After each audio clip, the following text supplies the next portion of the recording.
Hello, and welcome back to the Pink House Mystery, Part 5. I've got additional memorabilia for you from the house, which is these two characters here and here, created by Peel Craftsman in Newburyport, by Betty Peel, and given to my mother Juliet as gifts. They sat in the office over here, where my mother did a lot of real estate business. And now for Part 5. Boating and knowing the tides, to a degree, is a way of life at the Pink House, common to all who live or play by the water. Not paying attention would cost you dearly. My 12th birthday, on a blustery day in late November, was spent rowing south, far out on a very high tide, right across the marsh to save 4 city people, hip high in rising water, very panicked, at risk of drowning, and no way of figuring out how to get to dry land. They were very grateful to ease into the rowboat, loading it to the gunwales. A long, slow row with no freeboard meant they had to bail as they made slow progress against the wind. We crossed over the creeks, a good 9 foot deep on that tide, and finally back to the house to unload safely in shallow water near the driveway. The creek has silted up much back there now, advanced with the closing of the waterway that once flowed freely from Joppa Flats, aka Joppy.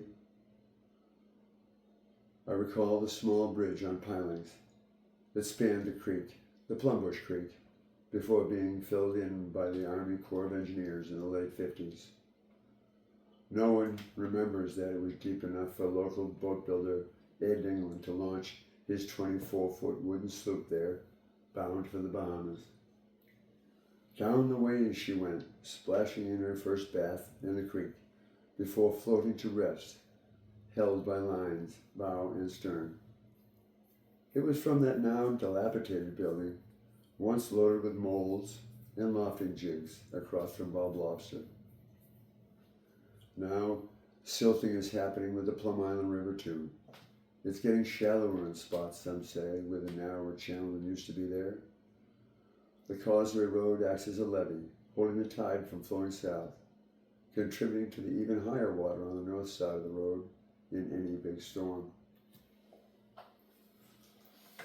Living with the water all around quite often meant wearing rubber boots to walk to and from house through the tide. Splashing up the driveway, to the one Plum Island school bus, picking up Plum Islanders on the street to go to school. Rubber boots were worn for years, a lot, and worn all day at school. The other pair of real shoes was worn on dry days. And then there were hip boots, essential for deep water walking and great fowl hunting behind the house. These are common issues to coastal living, but mentioned for the benefit of mainlanders. More examples might be, do you know anything about skating on salt ice in the winter? Rowing for exercise in your backyard, or cutting wood to save money on heating oil?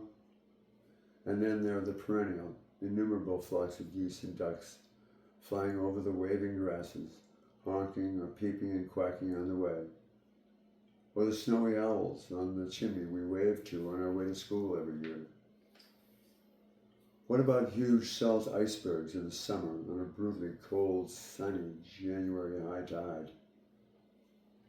And the tide so high the house is surrounded to the cellar windowsills, we nailed and taped shut while we were temporarily isolated. Getting fresh water weekly was essential.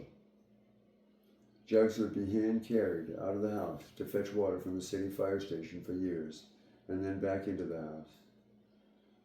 That was when the hydrant spigot at the Sportsman's Lodge, now the Audubon headquarters, was closed for the winter. The fire station, now a center for the arts, has a hose tower. Now it's a stairway. A dozen hoses would be hanging up like stretched out worms, held by one end to drain and dry after a fire, as you filled your jugs from the faucet nearby. To move the boat across the marsh, the old technique of wooden rollers under it was employed. These rollers were once used in looms from textile mills. We all took turns pushing the boat out to the water or pulling it back in, moving the rollers and so on to float her on the rising moon tides. Thanks for listening. We'll have section 6 out for you next week on Wednesday or Thursday. Bye for now.